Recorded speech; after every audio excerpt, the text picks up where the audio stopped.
Guys, good morning, જય શ્રી કૃષ્ણ, જય માતાજી. તો જો આજે થઈ ગયો છે સેટરડે અને સેટરડેની મોર્નિંગ બી મસ્ત થઈ ગઈ છે.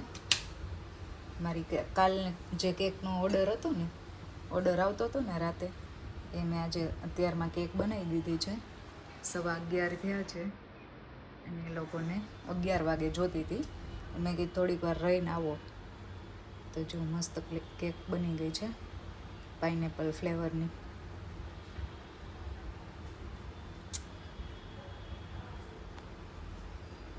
તો ચલો ગીશુ, ગુડ મોર્નિંગ. ક્યાં ગઈ? ગીશુ ઉઠી ગઈ છે, 11:30 થયા છે. ગીચુ, ગુડ મોર્નિંગ બચ્ચા. જય શ્રી કૃષ્ણ. જય શ્રી કૃષ્ણ. કેમ એવું બોલે છે? હે એ ગીશુ આપણે મેચિંગ છે. બ્લેક એન્ડ વ્હાઈટ નહીં, એલિફન્ટ છે મારે ગીશુનું મેચિંગ. તો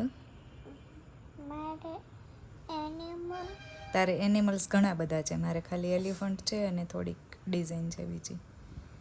બાકી આપણે બેને સેમ. જય શ્રી કૃષ્ણ બોલો. ચલો ઉઠવું નથી આવ્યું? કેમ? શું કરવું હતું? શું? ઓકે ચલો તો હું જાઉં. હાલો, હજી આ રૂમના કપડાં સૂકવવાના બાકી છે. આ લોકો આ રૂમમાં સૂતા હોય ને એટલે હું ડિસ્ટર્બ બિલકુલ ના કરું, હે ને ગીશું? સાવ જ નહીં. જો શરદી થઈ ગઈ ગીશું ને આઈસ્ક્રીમ ખાધું ને 2 દિવસ, એટલે 2 દિવસ કે 3 દિવસ ખાધું. આમ તો મામાની એની પહેલાં ખાધું બનાવ્યું હતું ઘરે, એમાં તો બહુ વાંધો નહોતો આવ્યો. પછી મામાની એવા હતા એ ખાધું, પાછું કાલે ખાધું. એને હેલો, જો આવી ગયા પાછા કિચનમાં. થઈ ગયો છે બપોર પછીનો ટાઈમ, 5 વાગી ગયા છે અને આજે બનાવવાની છે દાલ બાટી.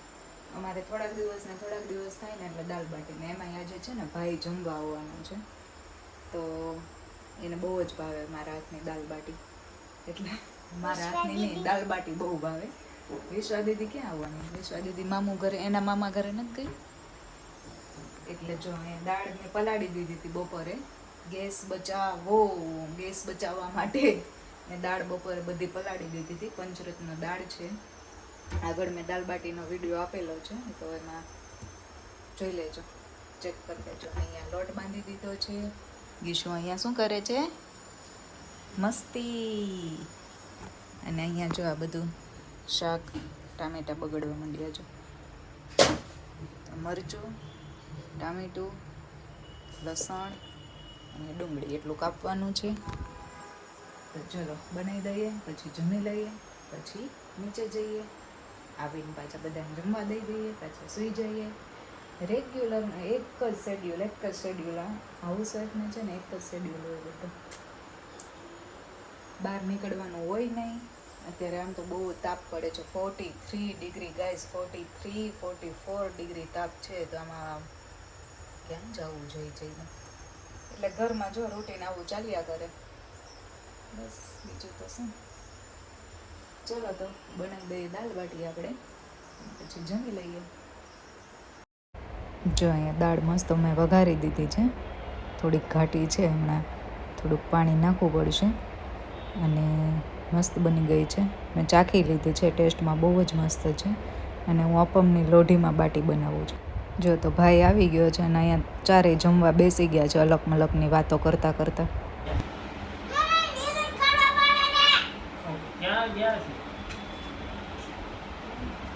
ક્યાં ગયા? ગીશુ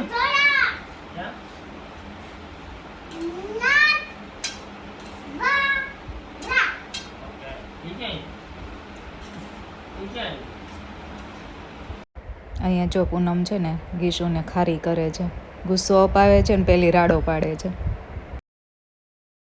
બે વચ્ચે દાળ પૂરી કરી નાખજો, દાળ ને બાટી બે.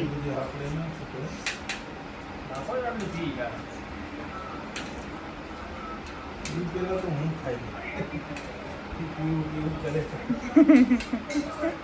શું કહેવાનું? સારું જ કહેવાય. સારું જ કહેવાનું.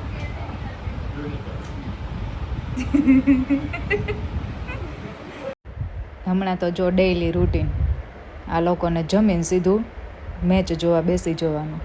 लॉट ऑफ पेस पसंद करता है रणनीति क्या होगा ब्रजेश शर्मा की तरफ से पेस वाइड और रनआउट का मौका नहीं लगा